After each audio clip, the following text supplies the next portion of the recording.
If you're looking for a juicy, tender, tasty chicken recipe, then look no further, because I'm making sticky chili chicken. Big thanks to borniak smokers for sponsoring this video. The thing that I like about chicken the most is when you take that bone and you bite into it and it just falls apart. It kind of melts in your mouth. And the second thing that I like the best is that it has a lot of sticky flavor on the outside.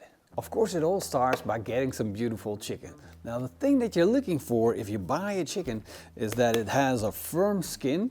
And the second thing that I'm looking for is that blob of fat that sits here, which means there's plenty of fat in this chicken, and that fat will make this chicken juicy and tender. First thing that I'm going to do is remove those blobs of fat, flip the chickens around, then take out a couple of poultry scissors and cut the back.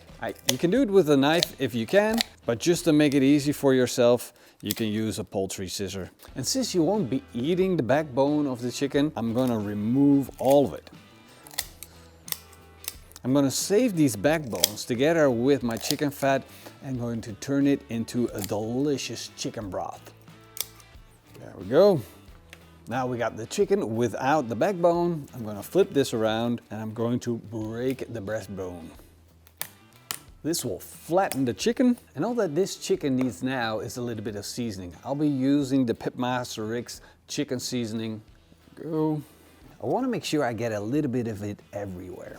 All the nooks, all those little parts. I want it completely covered. Flip it around, do the same thing on the inside. We have a family of 4, and most of the time when I buy one chicken, I'm always disappointed with the amount of chicken that I get. That's why I like to get 2 chickens for 4 people.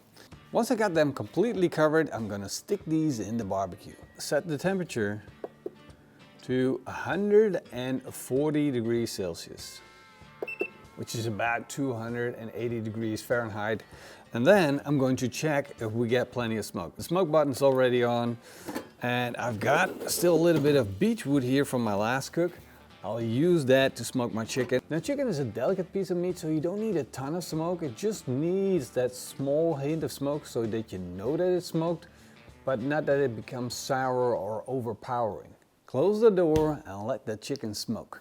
The reason that I like to smoke my chickens with the skin side down is because the smoke goes around and just fills the whole cabinet with smoke, so I'm not worried about that.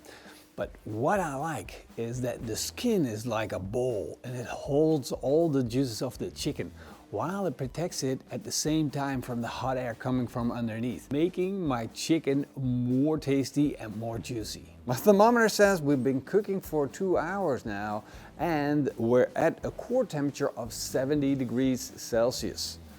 And that looks freaking delicious.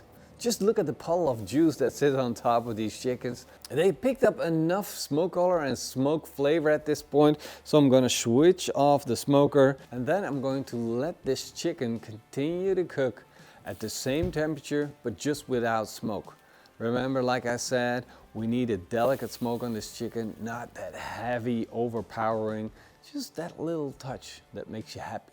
While I wait for that chicken to be done, I'm going to make a sauce, which is very easy to make. That's going to transform this really good chicken into a freaking delicious chicken. First thing that I'm going to do is warm up a pan. I'm just going to slowly let it come up to temperature. Put in a little bit of sunflower oil. If you don't have sunflower oil, you can use peanut oil.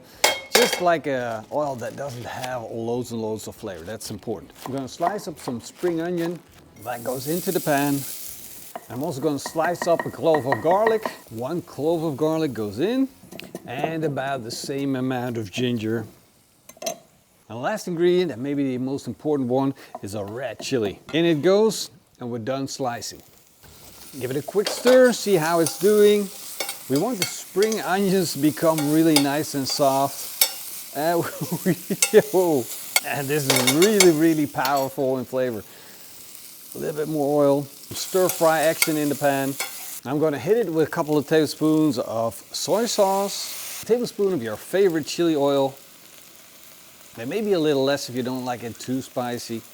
Time to bring some sweetness with some honey. This is about a quarter cup or 75 milliliters of honey. Then 2 tablespoons of dark brown sugar. Bring it up to a slow simmer and then see it transform into a delicious sauce. Look at that, that looks freaking amazing. We got the syrupy bubble. That means the sauce is done. And now I'm going to let it cool down to room temperature again. I'm almost 4 hours into the cook and this chicken is starting to turn soft and tender, and that means we need to brush on that sauce. Let's get the chicken out. Look at that, gorgeous. I just warmed up the sauce a little bit because it became hard. And now I'm gonna brush it onto my chicken because we got a little bit longer to go, but let's brush this. Oh, that crisp and crunch. I'm gonna brush that sauce on and get it nice and sticky.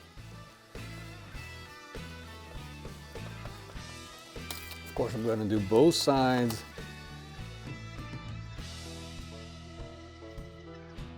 And once I got it all sauced up, I'm gonna put it back. Of course, I'm gonna have both chickens sauced up. There we go. That is going to be so tasty. Can't wait for this to be done. We gotta put it back. We gotta finish off at 92. It's probably going to take another 20 minutes to cook that chicken. But in that time, that sauce becomes one with the chicken. And it's gonna be so good. Look at that. Oh, now that is what I call a juicy chicken. Insane, right? Look at this beauty. It is so gorgeous. Let's see how juicy this actually is. Now, of course, you can let this rest, or you can just slice it open first, because the sections of the chicken, they're connected through skin. And since we cooked it all the way to 92 degrees Celsius, we can just pull this off. Look at that. Boop, pull it off. And the real proof will be in taking a look and see how juicy that breast is. I'm just gonna let that sit for a little bit. Look at that thing, it just falls apart. The bones straight up fell out.